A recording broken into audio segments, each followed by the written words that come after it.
Hello, assalamu alaikum everybody. Hope you're all safe, sound, and healthy. And I'm back mainly because I kind of kept on forgetting to address this particular issue, which is why I actually have been always picking up the phone to record the podcast. And I every time end up talking about other major issues that kept overshadowing the one issue that actually is what I've been trying to talk about, but I kept forgetting. But as I was listening to Moeed Pirzada, who, by the way, I would really love for anyone and everyone interested in understanding about facts and narratives and building worlds and creating narratives in the political arena, they would and because Moeed Pirzada, if you've listened to my previous episodes, you would know that he's one of those names that I have mentioned, as when I said that we had literally have three to four true journalists. These are investigative journalists, investigative reporters, and they do lots of research.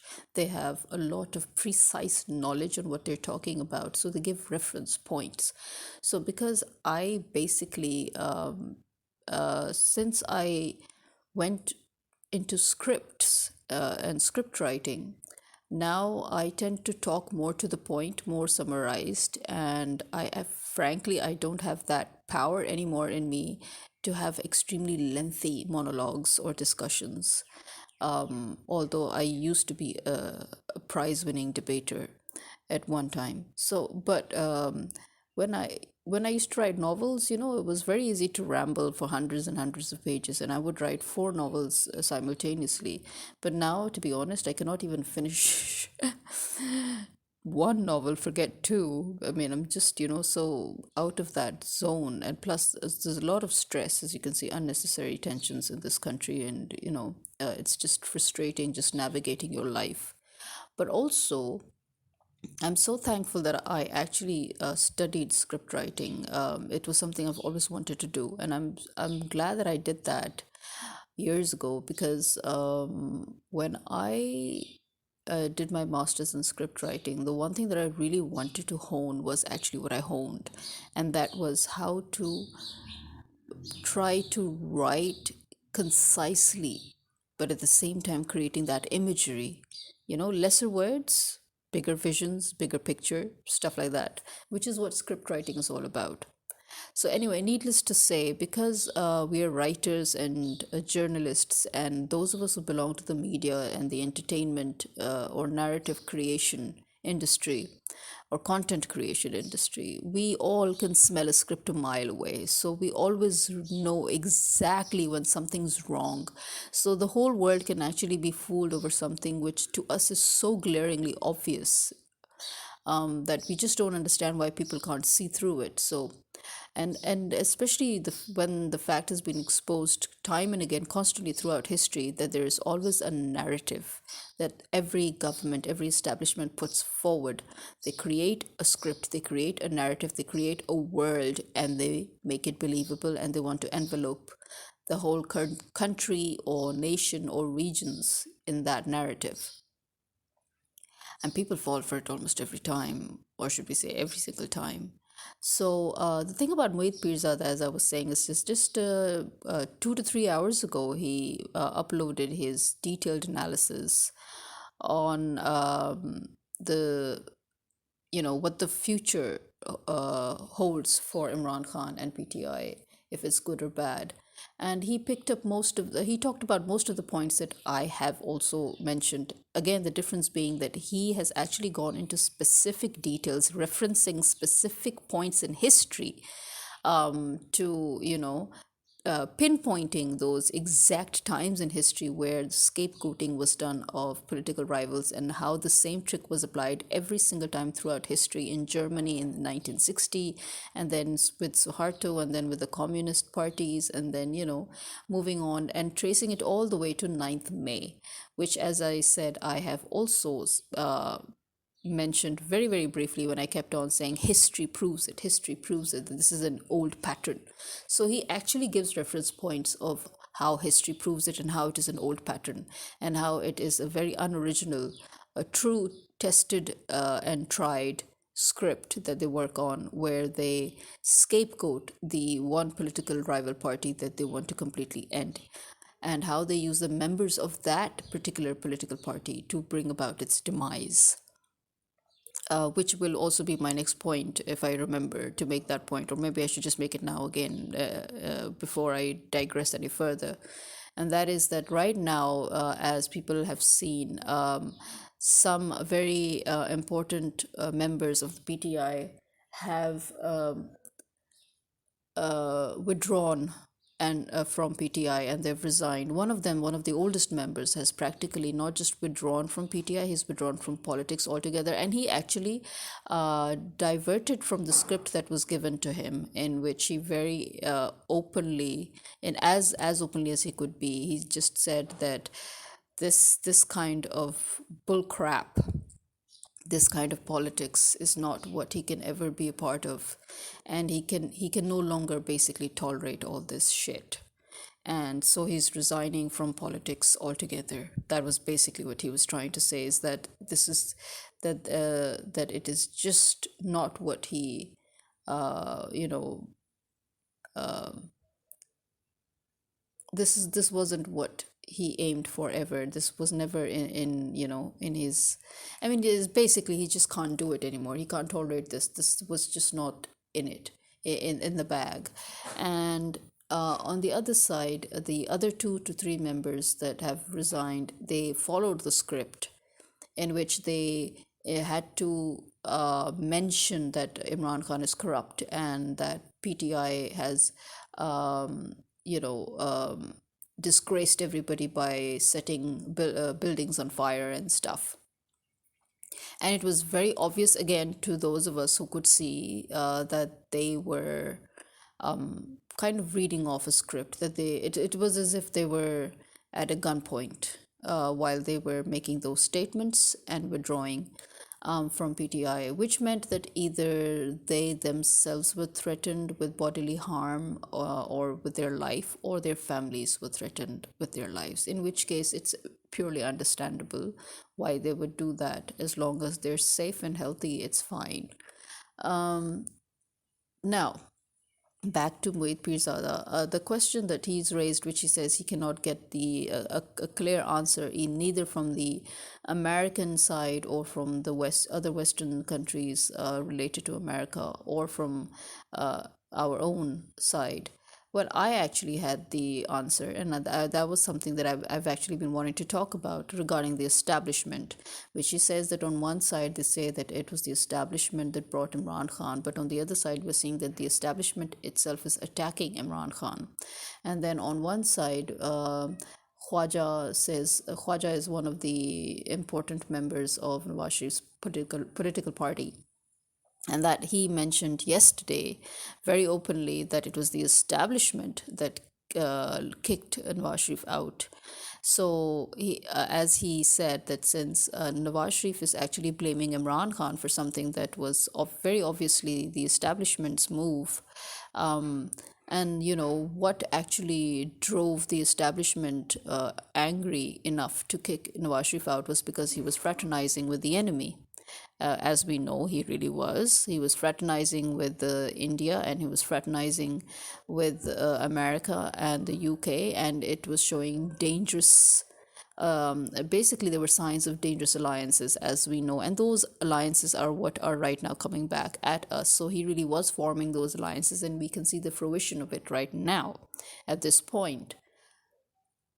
So, what is the whole problem with the establishment? The problem with the establishment is that this is something that I kind of try to mention without being too explicit, and at the same time without being too obnoxious or too ambiguous in my novels, in my series, the Mist. It's a 2-part series. I'm actually trying to finish the sequel to it, but things are getting in the way, and it's been years, to be very honest. I actually started writing it immediately after I had published the second and final part of the Mist series, but things just came in the way. But okay, now I've mentioned this actually already in the series, and that is that the establishment, the problem with the army now here is that the army itself was divided from, you know, from the on the inside. It was divided, and I've mentioned this division in my novels. The division being that basically you had one part of the army, which I keep on saying are the traitors, the ones that have been committing treason right from the start, right? So you have one faction, you can say, of the army that is like Nawaz Sharif and Zardari and the others, easily obedient or bought or sold out to the US. Okay. So they're those that are strategically placed, as post colonial remnants of the British Raj to keep the colonies in check so that they do not regain their sovereignty completely. Because remember, Pakistan was not created to remain forever, to exist forever. As per the British and the Indian deal, Pakistan was supposed to last no longer than 20 years. Some people say that it was the dictatorships that saved Pakistan from being autonomized and put back into the Indian fold. But I actually am, again, maybe if that is correct, then again it goes back to what I have written about the division, the internal strife within the army, within the ISI. And that is where you have one faction which is extremely patriotic, and they cannot tolerate any influence from the outside, and they have to ensure that the sovereignty of Pakistan doesn't get compromised. And then you have the other faction within the same ISI or army, or establishment, where you have the sellouts, basically, the traitors. I call them traitors. I don't give a shit what they say, but they are traitors. Fifth columnists, if you please. So now the struggle between these two factions is what happened. The patriotic faction managed to gain more power, and they managed to, things went sort of their way. They managed to make things go their way, and that is how Imran Khan won the free and fair elections, which were the first free and fair elections in Pakistan ever, actually. All the other elections, as we all know, were always rigged. And so in that battle, because there was this surge, when you have that revolutionary mode going on where the public is now suddenly active, and everybody is is driven. So that helped actually with the establishment to maintain and regain its balance and to actually have the upper hand. But then what happened was the machinery. You see, the machinery is as old as the country, and the traitors, the fifth columnists that are placed in those strategic positions, the cogs of the machinery, they because they've been there for a very long time, and they have been spread out and infiltrated in all the strategic positions of all the important parts that make up the bureaucratic machinery. They started gaining the upper hand. How? They refused to work with Imran Khan. They refused to work with that part of the establishment that was working towards the maintenance and security of the sovereignty of Pakistan.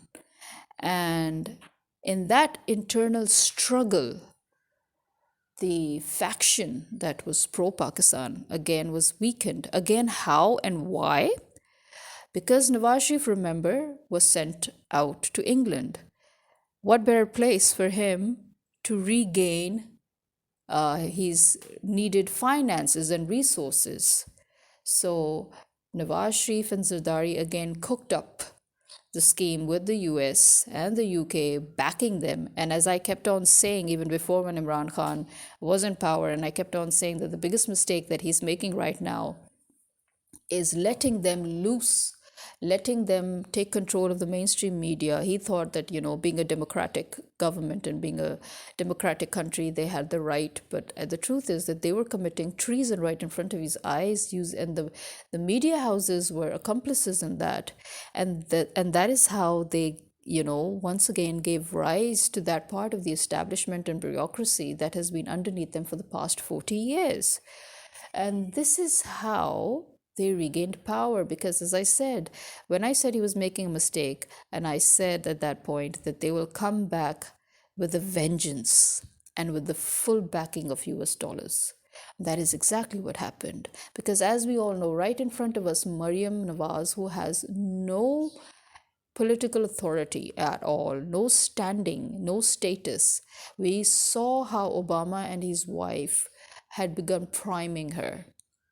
And that is also something that I actually made note of. And I told people that she is now going to be the next mouthpiece. Now, everybody started cussing at Maryam Nawaz, and they still do, forgetting very conveniently that she's following a script.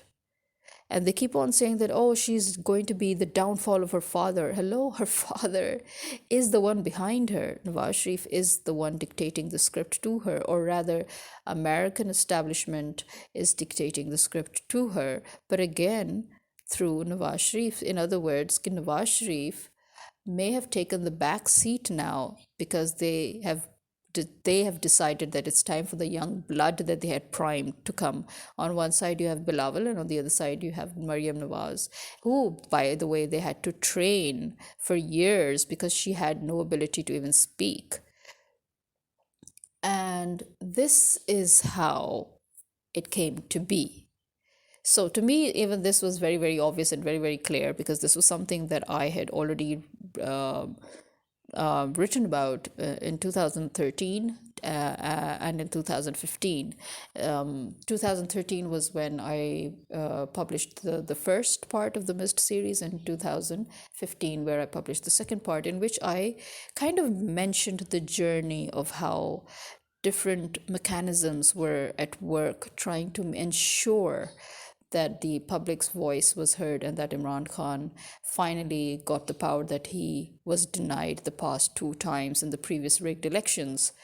And in the sequel, I was actually supposed to write about the demise of the whole the failure, the collapse of the government, and it actually happened. And the problem is that when things already happen, then it's no fun writing them, because I don't know, it's weird, but when I write things that haven't yet happened and I see them unfolding right in front of me, then that is something else.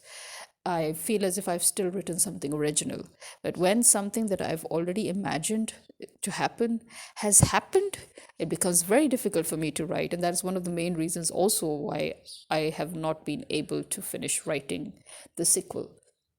But in any case, so this is my answer to Moeed Pirzada's confusion regarding, or more like his question regarding the fact that nobody could clarify this sudden shift in establishment.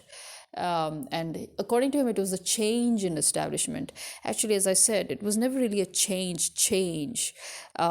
Within the establishment, there have always been two factions at war with each other. And sometimes one has the upper hand, sometimes the other, but mainly US dollars come into play. So dollars talk, money talks. And that is where it all begins. And so when Nawaz Sharif, being in England right now, he's getting his backing. You see, he's in a better position to get his backing now. And he's got his daughter to do the work for him right here, to lay the groundwork, which she came and did, again, under Imran Khan's nose. I don't know why he let her do it, seriously. And it was so obvious and so predictable. Sorry, but these are my knees cracking as I'm walking. So if you hear them, then I'm sorry. It's early in the morning and I just cannot sleep as always. But now it's even worse because I've been trying to not think about the things that the police are doing at Imran Khan's place. But as it is, again, another very age old trick, a script, which is I like to call it the American script because America has done it like a billion times already. But actually, the truth is that not just America, but almost all governments all over the world have done it in history, and that is planting evidence when you want to frame another party, which is also actually what Moeed Pirzada is talking about in this latest post of his that he's uploaded on video on YouTube. That is what he's also talking about. So basically, the police that have been standing outside Imran Khan's house since 4 p.m. were awaiting orders, and since then they've been trying different excuses to justify raiding Imran Khan's house, and the one main excuse that they tried was for terrorist. And obviously they knew that Imran Khan would invite the police over and say, yeah, you know what, come and see for yourselves, we don't have any terrorists. But that was again what I said, that's exactly what they wanted. And so when he did that, they illegally raided his house. He just told them that they could come to Zaman Park and check, but he in no condition allowed them to enter his house. But this was an illegal raid and a contempt of court, and they lied saying that they have a warrant because no court issued any warrant. And so, on the pretext of raiding Imran Khan, which in turn was on the pretext of him harboring 40 plus terrorists, I mean, look at the height of their shamelessness and the gall, how bold they were, that in broad daylight, basically, which in other words means right in front of the whole goddamn world, they planted evidence. They planted bombs and weapons and then declared that they found those bombs and weapons there within his premises. It's utterly outrageous. But again, those of us who know history and who have seen who know people, forget history. You know people, I know people, that we know how predictable people are. We know exactly what their next move is going to be. Like America planted evidence in Iraq before attacking it, which later on it said, oops, we're sorry. So this oops thing that America has been doing for centuries, or should I say for a century,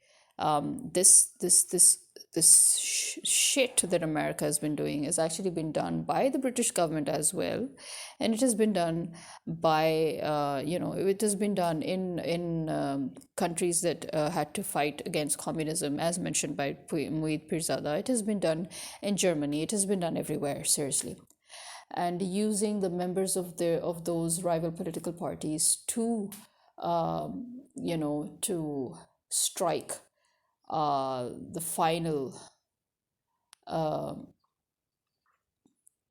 to basically be the last straw, basically, the collapse of their own political parties. That's how they do it. They use the members of those political parties to destroy their own political parties.